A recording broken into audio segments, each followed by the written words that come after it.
Assalamualaikum warahmatullahi wabarakatuh. Alhamdulillah, wassalatu wassalamu ala rasulillah Sayyidina Muhammad bin Abdullah wa ala alihi wa sahbihi wa man wala wa la hawla wa la quwwata illa billah. Amma ba'd. Hadirin mukarramin, ma'asyiral asatidzah al-kurama, adik-adik dan anak-anak santri Ma'had Tahfidzul Quran Wadi Khairat yang dirahmati oleh Allah, dan tak lupa guru kita akhuna fillah walillah Al-Ustadz Syekh Faiz Al-Amri, Al-Ustadz Faiz bin Ja'far Al-Amri yang dirahmati oleh Allah. Mudah-mudahan guru kita ini diberi kekuatan dan juga senantiasa dilindungi oleh Allah SWT. Semua hajat-hajatnya dikabulkan, terutama hajat kepesantrenan yang saya lihat luar biasa. Beliau mengurusi kalian sebagai para santri, ya, dengan ikhlas. Jadi saya sendiri sangat senang sekali mendengarkan keterangan-keterangan terkait dengan pesantren ini. Dan beliau sahabat saya dalam perjuangan. Dan yang lebih lagi, bahwa saya ini dulu menjadi murid dari Syekh Al-Ustadz Abdullah Awad Abdun yang menjadi mertua beliau, ya. Jadi saya termasuk alumni Darut Tauhid Malang. Beliau juga alumni Darut Tauhid Malang, tapi sekaligus menjadi menantu, ya. Alhamdulillah. Karena itu saya datang ke tempat ini, di samping saya berjumpa dengan sahabat seperjuangan saya, tapi juga ada nilai. Ini menantunya guru saya, gitu ya. Jadi kalau pondok-pondok di Jawa Timur beda dengan di Jawa Tengah, ya, atau beda dengan di Jawa Barat. Kalau di Jawa Timur, karena ada pesantren gitu, ada kiainya, kemudian kiainya ini punya putri, ya, kemudian mengambil menantu. Maka menantunya pun dipanggil seperti anaknya kiai, namanya Gus. Nah, pernah dengar kan ya? Gus Fulan, yang baru meninggal dunia, Gus Solah, ya dah. Nah, kalau demikian, untuk saya sebagai orang Jawa Timur ini, ya, memberitahukan informasi, ya. Jadi guru kita Ustadz Faiz Al-Amri ini bisa dipanggil kalau di Malang Gus Faiz, gitu ya. Nah, itu kebiasaan orang Jawa Timur. Tapi itulah, beda tempat tentu beda istilah, ya. Karena beliau ini termasuk salah satu dari warga Al-Amri, maka kalau di Malang itu di beberapa tempat juga dipanggil Syekh Faiz Al-Amri, gitu. Karena beliau ini ustaz, maka dipanggil Ustaz Faiz Al-Amri. Saya kebiasaan panggil beliau Ustaz Faiz Al-Amri. Itulah dinamika, ya. Saya nggak tahu ini kalau adik-adik atau para santri sini panggilnya apa ini? Ustaz atau Abu ya, atau gimana ini? Ustaz juga, ya. Ya, macam-macam panggilan, tapi itu semua demi untuk keakraban kita dengan beliau, ya nah. Kita juga berharap beliau tetap menyertai keseharian kita, sehingga tujuan kita mondok ke tempat ini bisa tercapai dengan baik dan sukses. Mudah-mudahan kalian sukses dan berhasil, Allahumma. Para santri yang berbahagia, kalian ini adalah para santri yang menghafalkan Al-Quran, tahfidzul Quran. Dan juga saya dengar dari Ustadz Faiz bahwa kalian ada target di sini, ya. Sekian tahun harus selesai hifdzul Quran, ya. Paling tidak 2 tahun, ya. 2 tahun diupayakan harus bisa selesai 30 juz. Nah, setelah itu ada takhususiyah, pengkhususan, ada ilmu sanad, ya, mencari sanad, ada juga belajar qiraah sab'iyah atau qiraah sab'ah dan lain seterusnya. Ini yang dilakukan oleh ulama-ulama salaf terdahulu begitu biasanya. Imam Syafi'i radhiyallahu taala anhu itu mulai kecil beliau menghafalkan Quran sampai usia kurang lebih 7 tahun hafal Al-Quran. Luar biasa. Ini orang-orang zaman dahulu ya. Kemudian beliau setelah itu melanjutkan belajar ilmu yang lain. Kalau Imam Syafi'i diantarkan oleh ibunya pergi ke Madinah bertemu dengan Imam Malik radhiyallahu taala anhu yang beliau adalah seorang ahli hadis. Maka Imam Syafi'i belajar ilmu hadis kepada Imam Malik radhiyallahu taala anhu, Imam Malik bin Anas ya. Kalau Imam Syafi'i kan punya mazhab namanya mazhab Syafi'i. Kalau Imam Malik bin Anas punya mazhab namanya mazhab Maliki. Tadi disebutkan oleh Ustaz Faiz, saya ini termasuk salah satu murid dari Abuya As-Sayyid Muhammad bin Alawi Al-Maliki. Ya dah, guru saya itu mazhabnya Maliki, sedangkan saya muridnya mazhabnya Syafi'i. Ibarat Imam Syafi'i belajar kepada Imam Malik. Ya dah, pas ini ya. Alhamdulillah. Dan guru saya tidak mewajibkan saya pindah mazhab, enggak. Saya tetap berada pada mazhab Syafi'i. Demikian juga semua murid-muridnya dulu dicarikan guru bermadzhab Syafi'i. Karena itu walaupun guru utama bermadzhab Maliki, kita pulang ke Indonesia tetap bermadzhab Syafi'i. Baik ya ikhwan, dulu Imam Syafi'i begitu. Setelah selesai hifdzul Quran, tahfidzul Quran, beliau belajar ilmu hadis dan ilmu-ilmu yang lainnya, ilmu fikih, seterusnya apa saja dipelajari oleh beliau sampai beliau ini mampu untuk menciptakan satu mazhab setelah mazhab Maliki yang punya gurunya itu ya. Maka Imam Syafi'i membuat mazhab namanya mazhab Syafi'i. Orang bisa menciptakan mazhab itu bukan orang bodoh pastinya, orang alim ya. Beliau adalah seorang mujtahid. Tapi dimulai dari tahfidzul Quran. Ya ikhwan, itu zaman dahulu kala memang gangguan-gangguan ini masih belum banyak. Maksiat-maksiat zahira masih belum banyak. Tidak seperti zaman sekarang. Tapi alhamdulillah ini pesantren berada di atas gunung, di puncak Cisarua ya, puncak Bogor ya. Nah ini kanan kirinya luar biasa, ini hutan ya, luar biasa. Alhamdulillah sini sulit cari maksiat, sulit. Betul? Maka di sini tempatnya sangat pas kalau untuk tahfidzul Quran. Beda kalau hidup itu di kota seperti di Jakarta, Surabaya, di Malang, susah. Kalau hidup di tengah kota, ya kurang mendukung untuk tahfidzul Quran. Tapi kalau tempat yang sangat ya bersih, bagus, udaranya nyaman, ini kalau ada santri kok tidak bisa melampaui target yang harusnya selesai. Wah ini perlu dipertanyakan ini. Ini banyak tidurnya atau banyak setoran hifdznya? Ya dah. Nah, kalau banyak tidurnya, jangankan 2 tahun, 20 tahun tidak bakalan hafal Quran. Kalau banyak tidurnya, habis subuh tidur sampai jam 10. Ya. Jam 10 tidur lagi sampai zuhur. Baru azan zuhur dibangunkan. Ya, ayo bangun-bangun, dia ikut sholat. Habis zuhur tidur lagi sampai asar.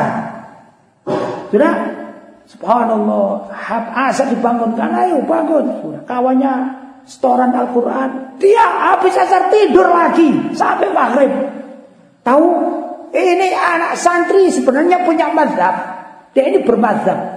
Mazhab apa? Mazhab Basurif. Bangun tidur, tidur lagi. Bangun lagi, tidur lagi. Bangun, tidur lagi. Ini mazhabnya mazhab Basuri. Ya dah? Bukan mazhab Hanafi, bukan mazhab Maliki, bukan mazhab Syafi'i, bukan mazhab Hambali, tapi mazhab Basuri. Bangun tidur, tidur lagi. 20 tahun tidak bakal dapat apa-apa. Ya syukur-syukur kalau surat Al-Fatihah hafal, lainnya syukur-syukur. Yang mencurigakan Fatihah saja dah hafal. Wah ini Basuri Wadran ini ya. karena itu janganlah seperti ini. Itu kan lagunya Mbah Surip ya. Tapi kalau kita enggak lah ya, insya Allah target 2 tahun terpenuhi, ini sangat diharapkan ya. Setelah itu melangkah pada ilmu-ilmu berikutnya. Di antara dari orang yang menghafalkan Al-Quran itu harus terus dijaga. Al-Quran itu kal ghazal. Al-Quran itu kal ghazal. Tahu al-ghazal? Apa ini? Kijang. Kijang, tahu kijang ya? Kancil, kijang. Tahu? Kijang itu, tahu kijang enggak kalian ini? Yang seperti kambing itu ya, tapi ada di hutan ya. Nah, kijang. Kijang itu gesit. Jadi sifatnya gesit. Kalau kambing itu bisa dipegang. Kalau ghazal atau kijang itu tidak begitu. Gesit. Gesit apa gesit? Lincah. Nah, dia walaupun seperti itu ya, minta makan kepada kita. Kalau ada kambing minta makan kepada kita beri makanan, kemudian kita usap dahinya gitu ya, atau kepalanya atau tubuhnya, biasanya dia mau. Tapi kalau ghazal atau kijang ini tidak begitu. Dia begitu minta makan kepada kita beri makan, mau disentuh lari dia.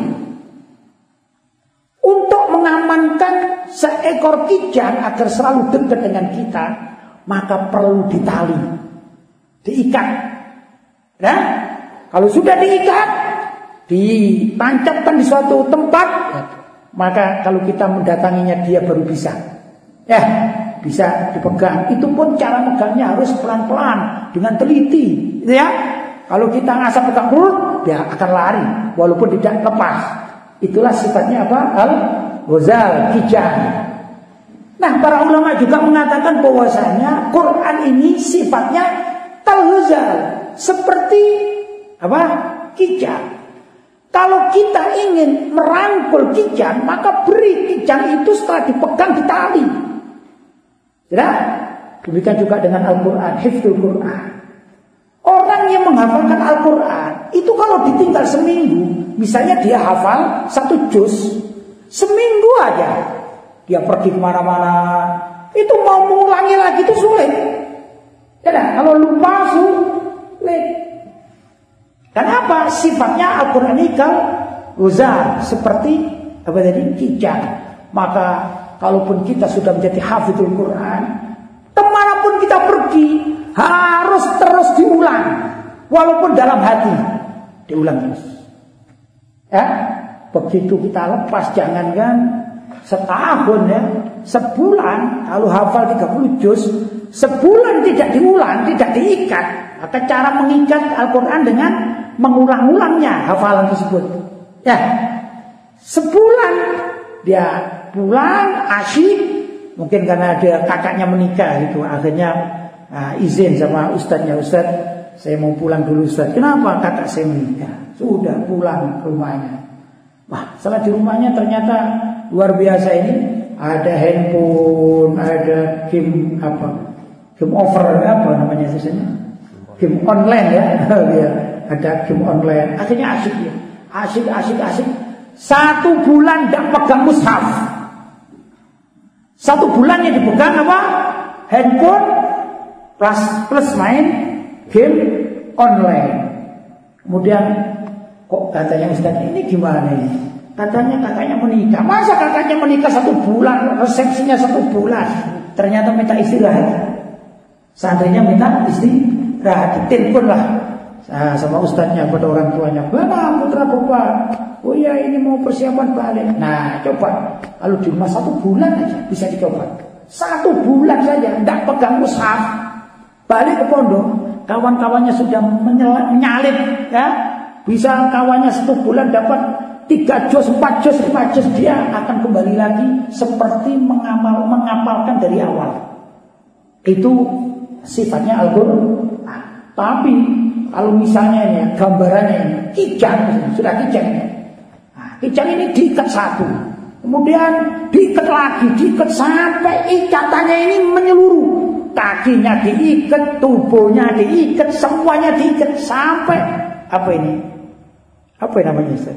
Tanduknya diikat. Ya, bila perlu diberi pakaian ya, diberi baju ikatan ini, kira-kira tidak bisa apa-apa. Watan lebih Tidak bisa bergerak lagi kalau dia ini disuntik. Ada alat suntik itu atau obat suntik yang dia menjadi kering, kerontang dan tetap hidup. Ada kan itu ya? Kayak formalin itu misalnya. Nah, sudah dia berdiri saja seperti patung gitu ya. Maka dia tidak bisa pergi kemana-mana. Demikian juga Quran. Kalau Quran sudah menjadi pakaian kita, ya, jadi pakaian kita. Hafal itu bukan sekedar hafal yang misalnya hafal surat Al-Baqarah. Bukan hafalnya begini. Bismillahirrahmanirrahim. Alif lam mim. Dzalikal kitabul la raib. Dzalikal kitabul la raib.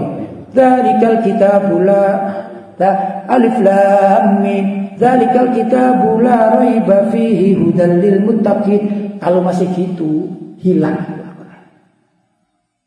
Tapi menghafalkan surat apa tadi? Al-Baqarah seperti hafal Al-Fatihah. Ini sudah menjadi baju kita. Itu anak-anak atau kita ini tidur dibangunkan. Hei, bangun gitu. Ketemu gurunya, ayo baca surat Al-Fatihah. Itu langsung hafal itu. Bismillahirrahmanirrahim. Alhamdulillahirabbil alamin, arrahmanirrahim, maliki yaumiddin, iyyaka na'budu wa iyyaka nasta'in, ihdinas siratal mustaqim, siratal ladzina an'amta 'alaihim ghairil maghdubi 'alaihim waladdallin. Amin. Ya, kenapa? Karena mulai kecil hafal Al-Fatihah. Tapi kalau surat Al-Baqarah kan enggak. Ya, dia ngapalkan pertama masih hafal, sudah tengah-tengah begitu dia sudah ayat terakhir ngapalkannya Bismillahirrahmanirrahim. Lillahi ma fis samawati wa ma fil ard wa in tubdu ma fi anfusikum aw tukhfu yuhasibukum billah dan seterusnya. Ini yang pertama tadi agak lupa. Itu umumnya. Betul. Aduh gimana alif lam? Alif lam mim. Dzalikal kitabu la raiba fihi hudal lil muttaqin. Ini bakalan hilang. Ini namanya hafalannya cuma segitu-gitu saja. Jelas ya? Ini perlu dijaga. Bahkan hafizul Quran yang 30 juz, kalau dia ini meninggalkan hafalannya, dia namanya al-hafidh, tapi lupa hafalannya. Banyak al-hafidh yang sengaja meninggalkan hafalannya, dia hanya dapat namanya saja fulan bin fulan al-hafidh, disuruh ulang lupa. Kenapa? Karena tidak mau mengulang-ulang terus. Itu namanya Qur'annya tidak diikat. Jelas ya? Hifdzul Qur'annya tidak diikat. Nah, ini ikhwan, karena itu saya berharap para santri di Wadi Khairat ini ya, ayo kita ikat Al-Quran, sudah kita hafalkan. Sayang, usia kalian ini kan sudah berapa lama ini ya? 1 tahun, 2 tahun. Ini dipergunakan untuk hifdzul Quran. Kalau tidak diikat itu akan habaan manthura. Apa? Sia-sia. Sayang kalau kita sudah meluangkan waktu untuk hifdzul Quran dengan benar, kemudian kita sengaja melupakannya. Ini naudzubillah min dzalik. Orang yang sudah niat menghafalkan Al-Quran, kemudian dia sengaja melupakan Al-Quran tersebut, dosa. Hukumnya dosa, tidak boleh. Dia sudah niat menghafalkan Al-Quran, sudah hafal, kemudian dia lupa terhadap hafalan tersebut, niat, sudahlah, saya pindah lain saja, cari profesi yang lain. Apa? Saya ikut Gojek aja lah misalnya. Ikut Gojek tidak haram, ya dah. Cuman masalahnya meninggalkan hifdzul Quran ini menjadi dosa. Karena itu ya ikhwan, saya berharap ini pengalaman-pengalaman semacam demikian ini perlu ya kita kaji. Nah, di antara dari sekian banyak cara untuk memperkuat hafalan atau memperbaiki hafalan, itu kalau menurut Imam Syafi'i radhiyallahu taala apa ya? Meninggalkan maksiat. Ya dah. Kata Imam Syafi'i, beliau suatu saat ketemu dengan salah satu gurunya selain Imam Malik, namanya Imam Al-Waqi'. Ya. Maka Imam Syafi'i itu mengadu kepada Imam Al-Waqi', wahai Imam, gimana saya ini hafalan saya kok kurang kuat. Padahal Imam Syafi'i ya, syaqautu ila waqi'in su'a hifdzi fa arsadani ila tarkil ma'asi. Aku ketemu Imam Waqi', maka aku mengadu. Kata orang sekarang curhat kepada Imam Al-Waqi', fa arsadani ila tarkil ma'asi. Maka beliau mengajari aku, kalau kalian menghafalkan khususnya Al-Quran, maka minimalisir maksiat kepada Allah. Kalau itu bisa kalian lakukan alias kalian menghindar dari kemaksiatan, insya Allah kalian diberi hifdzul Quran yang baik. Begitu kurang lebih. Ya. Kemudian imam-imam terdahulu yang lainnya juga rata-rata mereka itu adalah hafizul Quran. Setelah hafizul Quran barulah melangkah pada ilmu-ilmu yang lain. Jadi jangan hanya cukup menghafalkan Al-Quran 30 juz saja. Jangan merasa cukup. Yang penting aku targetnya 30 juz selesai. Jangan. Ya. Apalagi kalau sekarang kita ini di beberapa tempat itu. Di mana masjid ini memerlukan ustadz hafizul Quran untuk menjadi imam. Ya. Kalau bisa jangan sekedar jadi imam. Kalau bisa jadi imam itu bagus, sangat bagus dan pahalanya besar. Tapi kalau bisa di samping jadi imam, ya juga sekaligus jadi khotib Jumatnya. Begitu targetnya. Ya, belajar juga. Saya mau boyong dari sini, mau pulang, saya harus belajar dulu khutbah Jumat. Sehingga kalau saya diperintahkan atau diminta menjadi imam rawatib masjid Al-Huda misalnya, tapi sekaligus saya jadi khotibnya, nah itu lumayan bagus. Ya, apalagi kalau begini. Di samping saya ditugaskan menjadi imam rawatib, karena saya hafizul Quran, alhamdulillah, saya juga sekarang ditugaskan menjadi salah satu dari sekian banyak khotib Jumat. Dan alhamdulillah tiap malam Jumat, misalnya nih, saya juga setelah memimpin tahlilan, saya membuka kitab, misalnya kitab Al-Azkar atau Hidayatul Bidayah, pokoknya baca kitab. Wah, ini istimewa. Punya Al-Quran, ya bisa khutbah Jumat, bisa, dia juga bisa mengajarkan kita. Itu juga akan lebih bagus lagi kalau misalnya dia melanjutkan pendidikannya bagus ya, belajar. Wah, akhirnya dilamar oleh beberapa tempat. Apa itu? Misalnya, wah, Ustadz kita ini memerlukan dai. Akhirnya dirinya siap, maka dia di samping jadi imam rawatib karena hafal berapa? 30 juz. Dia juga bisa jadi khatib Jumat, Masya Allah. Dia juga bisa menjadi guru, ya, atau ustadz di dalam majlis taklim, sekaligus dia adalah seorang penceramah. Ini benar-benar sempurna, ini orang yang sempurna. Kalau dia terus belajar, kan nggak ada selesainya belajar, ya enggak? Belajar nggak bisa selesai. Belajar apa yang belum dimampui. Wah, saya kepingin jadi penulis. Dia belajar ilmu karya tulis, banyak sana sini, kursus segala macam, ya, dalam waktu-waktu tertentu. Akhirnya dia bisa mengarang kitab. Bayangkan saja, dia ini adalah pertama alumni pesantren. Ya, mudah-mudahan alumni pesantren Wadi Khairat, mudah-mudahan, ya. Maka dia juga menjadi imam rawatib, sampai juga dia khatib Jumat. Dia juga menjadi mudarris, ya, atau pengasuh majelis taklim. Dia juga diundang dakwah yang dia mampu, dia datangi. Sudah, di samping itu punya karya tulis. Punya apa dia? Alhamdulillah, karya tulisnya ini, kitab itu, kitab dan seterusnya. Ini benar-benar menjadi ulama yang sangat luar biasa. Ya ikhwan, barangkali itu sedikit ya dapat saya sampaikan. Tapi kalau nanti mungkin ada tanya jawab silakan. Kalau bisa saya jawab ya. Tapi ini sebagai prolog. Dan sekali lagi saya sangat bangga kepada kalian, ya, murid-murid Wadi Khairat, terutama kepada Ustaz Faiz Al-Amri sebagai sahabat karib saya. Saya mengucapkan ribuan terima kasih. Ya, juga anil muslimin, bukan diri saya saja, karena peduli terhadap anak-anak muda untuk mempelajari syariat Islam mulai dari hifdzul Quran dan seterusnya. Ini adalah kebanggaan bagi Nabi Muhammad SAW. Mudah-mudahan kita menjadi kebanggaan Rasulullah SAW. Itu saja dari saya. Mohon maaf yang sebesar-besarnya. Ada wal afu minkum. Wassalamualaikum warahmatullahi wabarakatuh.